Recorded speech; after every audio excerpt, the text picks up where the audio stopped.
أعوذ بالله من الشيطان الرجيم. بسم الله الرحمن الرحيم. والذين صبروا ابتغاء وجه ربهم وأقاموا الصلاة وأنفقوا مما رزقناهم سرا وعلانية ويدرؤون بالحسنة السيئة أولئك لهم عقبى الدار. صدق الله العظيم. سبحانك لا علم لنا إلا ما علمتنا إنك أنت العليم الحكيم.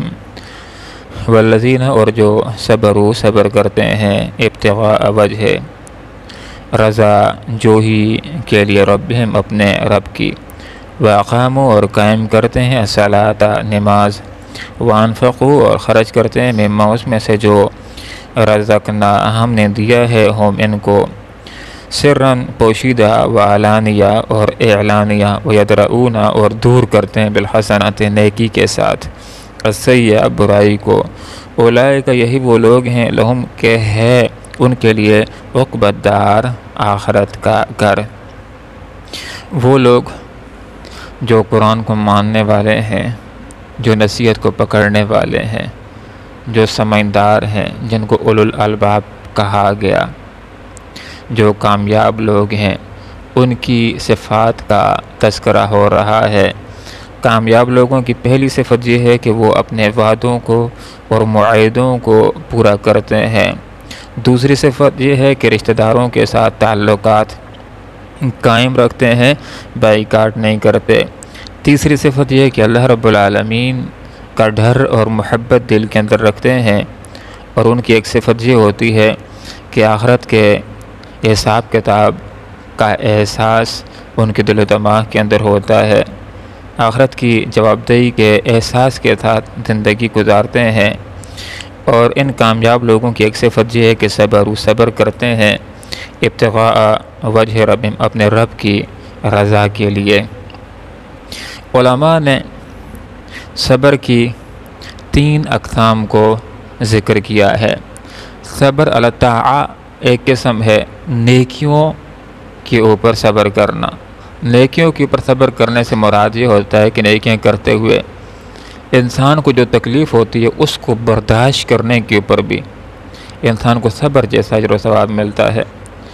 اور صبر علی المعصیہ یہ دوسری قسم ہے، گناہوں کے اوپر صبر، کہ گناہ سے بچتے ہوئے انسان کو ایک ذک اٹھانی پڑتی ہے، اس ذک اور تکلیف کو برداشت کرنے کے اوپر بھی انسان کو صبر کا اجر و ثواب نصیب ہوتا ہے۔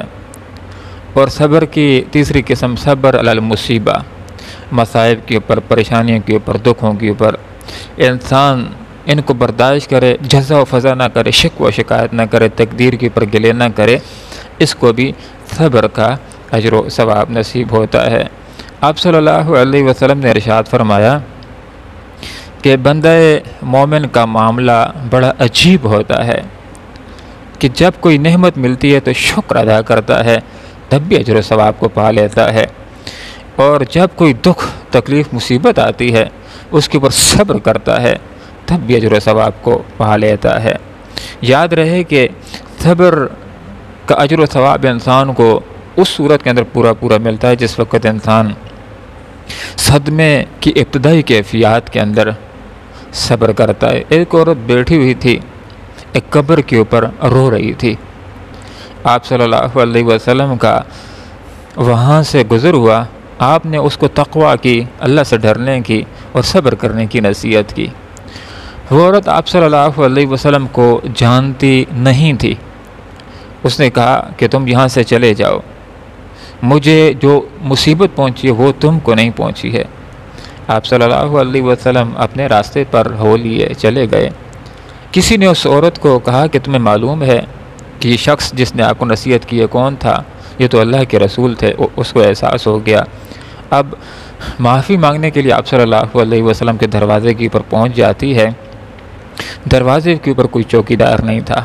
آپ صلی اللہ علیہ وسلم کے پاس جاتی ہے، معافی مانگتی ہے، تو آپ صلی اللہ علیہ وسلم نے ارشاد فرمایا صبر تو صدمے کی اولین کیفیت پر ہوتا ہے، ابتدائی کیفیت پر ہوتا ہے، بعد میں تو انسان رو رو کر خود انسان کو صبر آ ہی جاتا ہے۔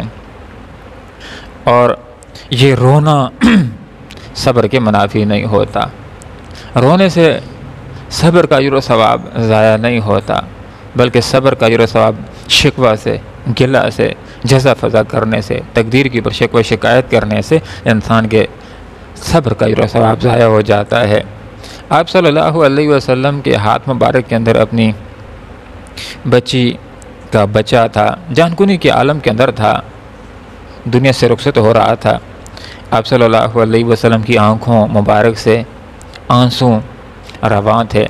صحابہ کرام رضوان اللہ تعالی علیہ مجمعین نے دیکھا تو پوچھ لیا، اللہ کے رسول آپ بھی روتے ہیں؟ فرمایا کہ یہ تو ایک محبت ہے جو اللہ نے اپنے بندوں کے لیے دوسرے بندوں کے دلوں میں رکھ دیا ہے کہ دکھ کے وقت، مصیبت کے وقت انسان کو رونا آتا ہے، لیکن فرمایا کہ ہماری زبانوں سے وہی ادا ہوگا جس سے اللہ رب العالمین راضی ہوتا ہے۔ ان کامیاب لوگوں کی ایک صفت یہ ہے، اقام الصلاۃ، یہ نماز کو قائم کرتے ہیں، صرف پڑھتے نہیں، قائم کرتے ہیں۔ قائم کرنے کے اندر 5 وقت کی نمازیں بھی آ جاتی ہیں۔ خشوع و خضوع کے ساتھ نماز کو ادا کرنا، اللہ رب العالمین کو حاضر ناظر سمجھ کر کے نماز کو ادا کرنا، ہر نماز کو آخری نماز سمجھ کر کے ادا کرنا۔ آپ صلی اللہ علیہ وسلم نے ارشاد فرمایا کہ آخرت میں سب سے پہلے نماز کے بارے میں پوچھا جائے گا، جو اس میں کامیاب تو باقی بھی کامیاب ہو جائے گا، لیکن جو اس میں ناکام ہو گیا باقی بھی ناکام ہو جائے گا۔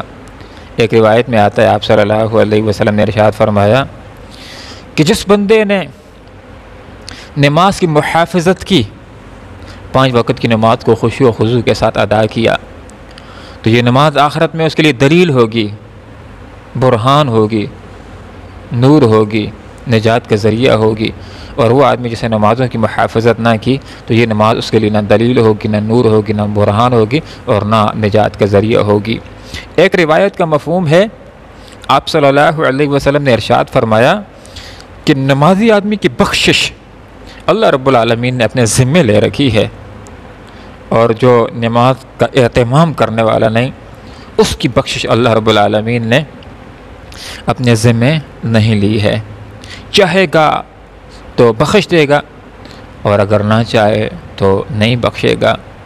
آج جو سبق ہم نے پڑھا اس کا خلاصہ یہ ہے کہ ہمیں ہر معاملے کے اندر سب سے پہلے تو اللہ رب العالمین سے عافیت کی دعا کرنی چاہیے۔ اللہم انی اسألک العفو والعافیۃ فی الدنیا والآخرہ، کہ اللہ دنیا اور آخرت کے اندر ہمارے ساتھ عافیت والا معاملہ فرما۔ اور اگر کوئی مشکل آ جاتی ہے، پریشانی آ جاتی ہے، تو پھر اس کے اندر ہمیں صبر کی دعا کرنی چاہیے کہ اللہ ہمیں بہترین صبر جمیل کرنے کی توفیق عطا فرما۔ اور صبر جمیل وہی ہوتا ہے کہ جس کے اندر انسان محنت بھی کرے، اللہ سے دعا بھی کرے، لیکن کسی مشکل کے اوپر شکوہ شکایت نہ کرے، جزا فضا نہ کرے، تقدیر کے اوپر گلے اور شکوے کرنا شروع نہ کر دے۔ اور آج کے سبق کے اندر دوسری بات جو ہم نے سمجھی ہے وہ نماز کے حوالے سے، کہ آپ صلی اللہ علیہ وسلم نے بھی جو معاشرہ ترتیب دیا تھا، اس معاشرے کے اندر یہ تصور نہیں تھا کہ ایک آدمی مسلمان ہو اور نماز نہ پڑھے، اس لیے منافقین کو بھی مسلمانوں کی صفوں میں اپنے نام شامل کرنے کے لیے مسجد کا سہارا لینا پڑتا تھا۔ آپ صلی اللہ علیہ وسلم نے ارشاد فرمایا کہ جس بندے کو مسجد جاتا دیکھو اس کے ایمان کی گواہی دو۔